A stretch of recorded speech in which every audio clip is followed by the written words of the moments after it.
Assalamualaikum warahmatollahi wabarakatuh. Perkenalkan, nama saya adalah Guntur Prasetyo dengan nomor registrasi 15136220082. Saya dari kelompok 7. Kami ingin membahas mengenai toleransi dan harmoni. Assalamualaikum warahmatullahi wabarakatuh. Perkenalkan, nama saya Bim Pratama dengan NIM 1513622040. Perkenalkan, saya Kevin Haris Fadlila dengan nomor registrasi 15136220022. Yang pertama tuh, di dalam dunia penuh perbedaan ada dua kekuatan yang sangat kuat, toleransi dan harmoni. Keduanya seperti dua sisi mata uang yang saling melengkapi. Kita perlu memahami dan merangkum nilai-nilai ini jika kita ingin menciptakan dunia yang lebih baik bagi kita semua. Toleransi adalah kemampuan untuk menerima perbedaan, untuk membiarkan keyakinan, budaya, dan pandangan hidup yang berbeda tanpa ada paksaan atas kehendak kita sendiri. Toleransi juga bukan berarti kita harus setuju dengan segala hal yang berbeda dengan kita, tetapi itu berarti kita menghormati hak setiap individu untuk memilih pendapatnya sendiri. Di dalam dunia yang penuh dengan keragaman ini, toleransi adalah jembatan yang menghubungkan kita semua sebagai manusia. Namun, toleransi saja menurut saya tidak cukup untuk membangun dunia yang lebih baik. Diperlukan harmoni untuk menciptakan keadaan tersebut. Harmoni adalah suatu keadaan di mana perbedaan-perbedaan itu bersatu dalam kesatuan yang indah. Harmoni bukan berarti menyamakan semua hal yang beda menjadi seragam, tapi berarti menemukan titik persamaan di antara kita yang memungkinkan kita untuk hidup berdampingan dengan saling damai. Toleransi dan harmoni saling berkaitan erat. Tanpa toleransi, harmoni tidak mungkin tercapai.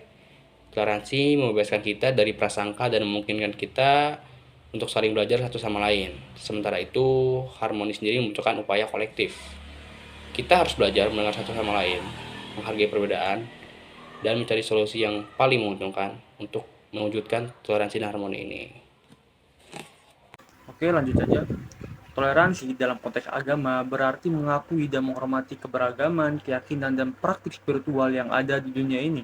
Toleransi berarti tidak menganggap bahwa satu agama lebih baik dari yang lain, melainkan menghargai kebenaran yang ditemui dalam setiap agama. Toleransi mengajarkan kita untuk membuka diri terhadap pandangan-pandangan yang berbeda dan menghindari sikap fanatisme yang memicu konflik. Namun, toleransi saja tidak cukup untuk menciptakan harmoni dalam bidang agama.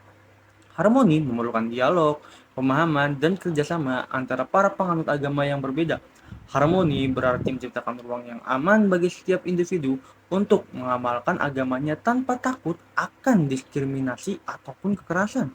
Harmoni juga berarti menghargai nilai-nilai etika dan moral yang diungkapkan oleh setiap agama dan bekerja sama untuk menciptakan keadilan dan perdamaian di dunia ini. Namun, untuk mencapai toleransi dan harmoni dalam bidang agama, kita perlu membuka pikiran dan hati kita. Kita harus belajar tentang agama-agama lain dan menghargai perspektif mereka.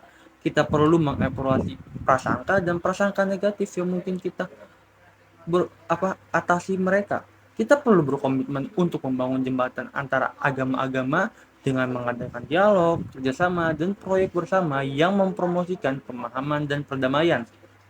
Selanjutnya, toleransi dan harmoni bukan hanya penting dalam bidang agama, suku, ataupun budaya.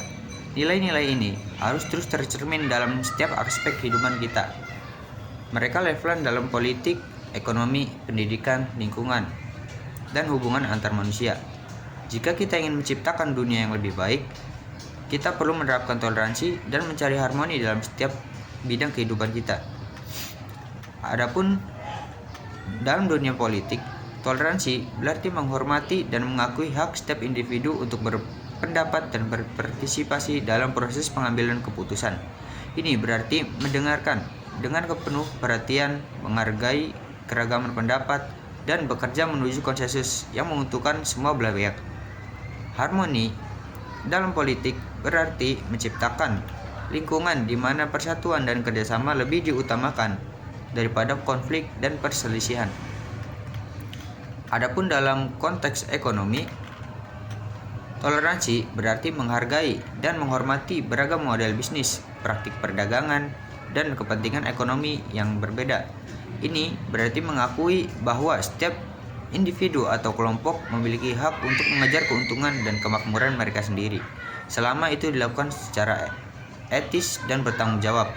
Harmoni dalam ekonomi berarti menciptakan kerangka kerja yang adil, berkelanjutan, dan inklusif, di mana keberhasilan ekonomi dapat dinikmati oleh semua belah pihak. Adapun dalam bidang pendidikan, toleransi berarti menciptakan lingkungan di mana perbedaan pemikiran, bakat, dan minat dihargai dan diterima. Ini berarti mempromosikan pendidikan yang inklusif dan merangkul keragaman budaya, sosial, dan intelektual. Adapun harmoni dalam pendidikan berarti menciptakan kesempatan yang setara bagi semua individu untuk mengembangkan potensi mereka dan berkontribusi secara positif dalam masyarakat. Dan pada akhirnya, toleransi dan harmoni harus menjadi prinsip yang mendasari hubungan antar manusia.